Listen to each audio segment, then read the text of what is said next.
Hello, I'm Tommy Moore, founder of the Bartitsu Lab, and today we're going to look at some of the simple boxing as described by Colonel Monstery. Now, Colonel Monstery in the late 1800s was a Danish-American fencer, boxer and adventurer, and he put together a rather simple series of instructions which a person has lovingly collated into this book here. So I'm going to show you my interpretation of Monstery, how it could work. What I quite like about it is its simplicity. So compared to a lot of other boxing systems, it's got relatively few blows, relatively simple parries. It's something you could pick up and teach and engage with very, very easily. So again, it's a great introduction to historical European martial arts if you're interested. But let's stop flim-flumming and let's give it a go. So one of the first things you'll note about Colonel Monstery's boxing is that it's self-defense orientated. A lot of the other manuals of the time are essentially guides for people that want to be sporting boxers and how to box in the sporting capacity of its time. What we're going to be looking at with Monstery is bare knuckle boxing for self-defense. So at this time, we call it the noble science of self-defense. It's looked at as a self-defense art as well as a sport. So with Colonel Monstery, we've got a number of things that we can look at. First and most noticeably is Monstery's use of guard, which is hugely different to other guards at the time. So what we're going to do is with our left hand, our lead hand, we're going to have our arm supinated, which is like this, upside down, palm up. We're going to rest it kind of at the midpoint here. Again, depending on the length of your arms, this will vary, but in essence, we run it kind of in line with our belly button, like so, like so. And our right hand, our rear hand, is going to be pulled back, elbow down, fist facing forward. So it's quite an odd position. And there are a number of different theories and philosophies. The book and the magazine articles don't tend to go too much into them, but I shall hypothesize. So I believe that this position, very familiar to other bare knuckle boxing systems. Again, people have talked about the reasons for this. One of the most pressing reasons is if I'm in this position, I've got a really good opportunity to get in a underhook position. So if we come into a grapple, I can achieve an underhook underneath the arm, achieve body locks, achieve throws, grapples, which in boxing range, it can pretty quickly become a wrestling match, it can pretty quickly become grappling. So if I'm in the underhook position already, it's quite conducive to attaining that position. Holding it this way tends to keep really good elbow discipline. So if I've got a supinated arm here, it tends to keep the elbow quite tight to the body. So if we're punching to the liver, to the spleen on the opposite side or against the ribs, I've got pretty decent protection. And it's pretty natural or organic to go from this to a vertical fisted blow, which is the blow type de jour of the time. So most people are punching with vertical fists all the way through the bare knuckle boxing period. So again, we've got this underhook position with our left arm. With our right arm, our power arm, we've drawn it back here, okay? Elbow in, so from the side, like so. Now a useful thing for this and a useful philosophy for this is, if you imagine, if you've got a sword, I point the sword at you. If I've got a gun, I point the gun at you because it's the most efficient way. I can track you. If I've got a sword, I can follow your face, I can follow your throat, follow your heart, and thrust. If I've got a gun, I don't move my entire body, I move my hand with the gun and I follow you. So be it with this. This punching position keeps the dangerous bit, which is the knuckles, on target at all times. So it's always looking at you. If you imagine, it's a gun without a gun. My hand in a gun-like position is always following you, always looking at you. If you move that way, it follows you. That way, it follows you. Bit down, I'm always in the most efficient way to deliver my strike. Now what it does do is it tends to gradually have a bit of elbow flare because, you know, I'm quite a big guy, quite broad-shouldered. Holding this tight in here is quite hard work. It's good discipline. Obviously, it's harder than other boxing systems to keep it tight, but as long as you keep an eye on it, it can actually be quite effective in tracking the opponent and being a very efficient boxing methodology. So Monstery's guard, lead hand, lower down, supinated, like so. Rear hand, pull back, elbow in as tight as you can, pointing at the person with your fist. So we're in this position here. Our boxing footwork, like everything else you see in every other manual, in a typical L-shaped fashion. So we won't go into that because my camera prowess are not there yet. So we're in our Monstery guard, like so. And with our Monstery guard, we get some degree of milling. Now, milling is essentially the motion of using your hands. Now, you'll see in parodies of old bare knuckle boxing, people doing this all the time. Now, there is some sound logic to it, although you'd be unwise to keep repeating that same pattern.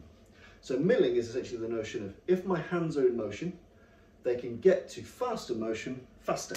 So if I'm a car going 10 miles an hour, it's easy to go from 10 miles an hour to 30 miles an hour than it is from no miles an hour to 30 miles an hour. So some notion that if I'm already in motion, already in some degree of play, I'm looser and I can fire that shot off that little bit faster because my muscles are moving. And again, there is some good logic to that, and you do see in some of the film footage at the time, lots of this motion. Again, one of the most important things to bear in mind is not to be predictable. If I'm constantly circling in a way where there's a pattern, it takes someone with very little understanding of timing to understand that when this hand is down, to chin you. So again, making this unpredictable. So circling forwards and backwards, change the speeds, change the rapidity, have periods where you're not doing it. Again, so if I'm milling from the Monstery guard, I tend to be a little bit more unpredictable with how that goes. I might mill twice forwards, once back, take a pause. You know, again, this milling motion is useful. It does loosen you up. You can pull off quite good speeds from already being in motion, so it's something really interesting to play with. Something I play with when I do my normal boxing. So if I'm boxing normally, you know, my position for normal boxing is rather from Philly shell or relatively tight. Again, if I've got some degree of motion from normal boxing, I can whip that jab out pretty fast. So keeping in motion is not entirely alien to boxers of today. In the Monstery system, again, we've got this guard, tight elbow in, supinated hand, rear hand in this gun position, and we're moving, and we've got some degree of milling motion. So again, we're trying to be relatively unpredictable, relatively fluid, but without corrupting the type of guard that we've got. Then we start to look at the types of blows that Monstery does. And these are where it gets relatively interesting, in that Monstery categorizes his punches as full arm blows and half arm blows. Now let's start with the full arm blows. So Monstery in his manual starts from what would look quite familiar to people doing karate. People with their hands like so, and firing out shots with the left and right. Now, one of the things I find really interesting from this, from a self-defense point of view, is often when I need to hit someone, I might be going from a point of rest. I might be drinking, I might be half asleep, I might be not paying attention, I might be chatting to a friend. My blow has no time to come up into guard, turn and punch. So if an antagonist comes from me this way, there's no time for me to take an appropriate guard and hit. It's just not going to happen. It's a waste of time. I need to be able to flow. Someone comes behind me, bang! I need to be able to fire that shot instinctively from a point of rest. So if we're looking at boxing from a self-defense perspective, Monstery's punches for full arm blows, these blows that come from essentially a point of rest, are really useful. So again, I'm going to take some degree of stance here. Arms down low. I'm not going to worry about Monstery's stance for now. Now his full arm blows are quite interesting in that with his lead hand, so with what you'd say your jabbing hand is today, your weaker hand, it comes out, fires, and the important thing for Monstery's system is that the shoulders somewhat align. So my front shoulder and my rear shoulder are in line in the same way a fencer's lunge might be on line like this. Now Monstery is primarily a fencer, so when he's lunging in a narrow profile line.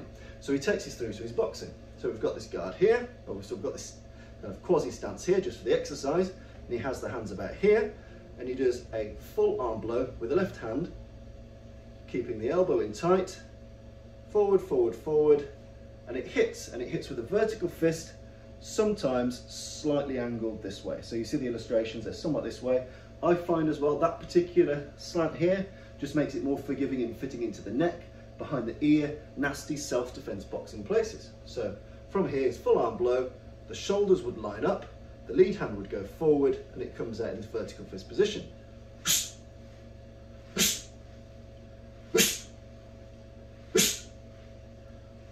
And from the side, so you see from here, I turn and I strike.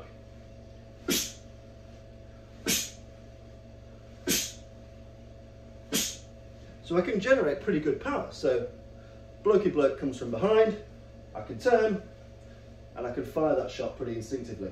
Straight from there. So that's why he calls it a full arm blow. It's got full power behind it. Now Monstery does say that it's unlikely you'll use this against an antagonist, because in his world and his culture, when this is being trained, it's still done in sporting gentlemen's clubs. But it's a great reality-based self-defense mindset to get in.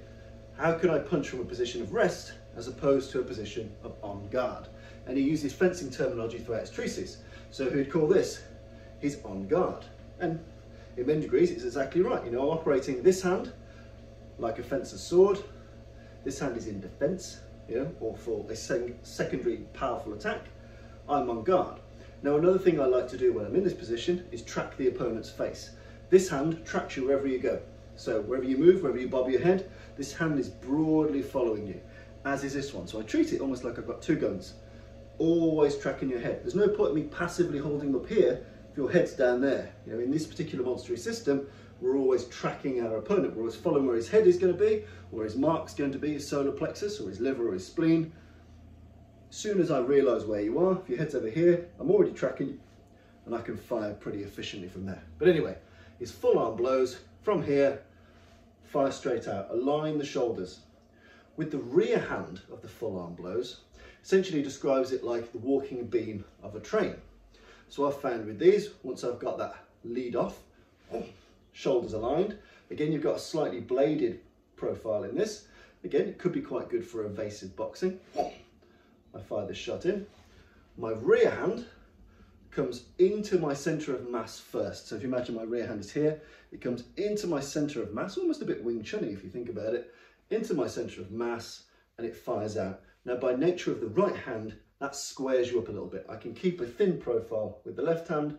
The right hand evens us out. You know, you can't really get so much of a turn on the right hand. You can a little bit, but it will be a little bit squarer than your left hand shot.